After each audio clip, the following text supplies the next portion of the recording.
Tama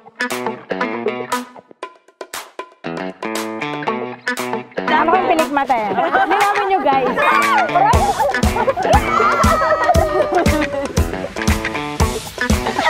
Okay lang, Mia.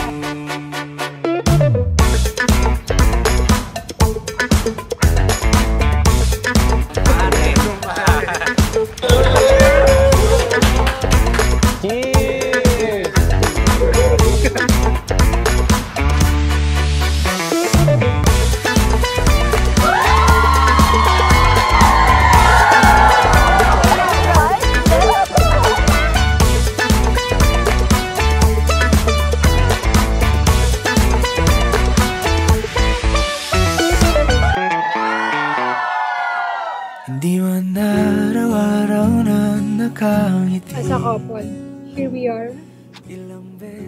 Harap na tayo sa altar. Hindi ko na malayan na gano'n na rin pala tayo katagal. Isa lang ang ibig sabihin yan.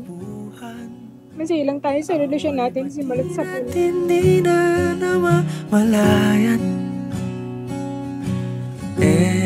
To my misis, ang bilis, no?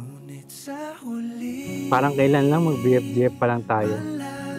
Pero ngayon, ito na. Ito na yung pinapangarap natin lahat. Pa rin sa yakap mo hanggang sa huli.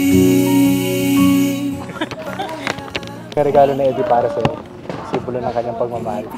Oh, mami ko, I have a simple gift for you for our wedding. Mahal na mahal kita. Thank you, I love you. See you later sa altar. Iyo ko palagi.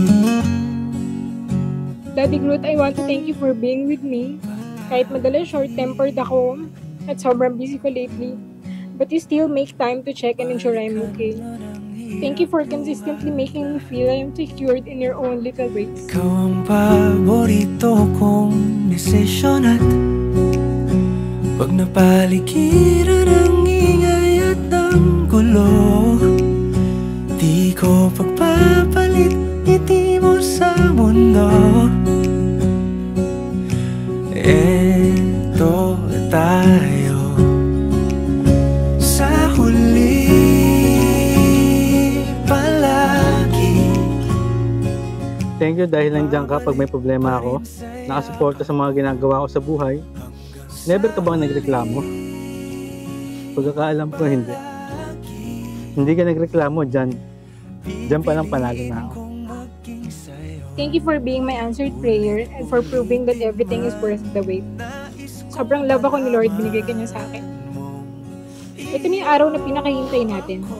Simula ng bagong kabanata ng mga buhay natin na siguradong pagtitibayan pa tayo. Sa pagdating ng ating pilak at ginto, diamante may abutin. Ikaw pa rin aking bituin, natatangi kong dalangin hanggang sa huling siglo. Sa huli palagi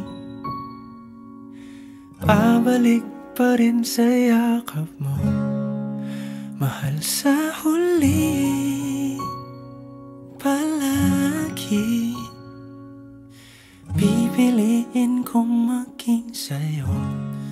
Marami tayong pinagdaanan at pagdadaanan pa, pero hindi ka mag-iisa. Haharapin natin lahat ng pagsubok at saya ng magkasama.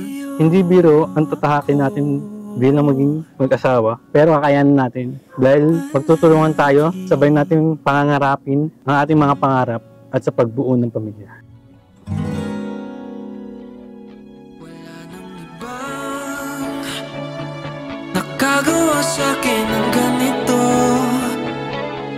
Kung di ka... Hindi ko alam ba't ang daming nagsasabi na nakakasakal ang isang relasyon o nakakatali ang pagpapakasal. Pero bakit? Bakit nga ba? Ang masasabi ko lang, ikaw nga ang dahilan kung ba't ako naging malaya at makontento kung anong meron sa buhay. Ang piliin at patuloy kang mahalin ang isa sa mga paborito kong naging desisyon. Mahal na mahal kita.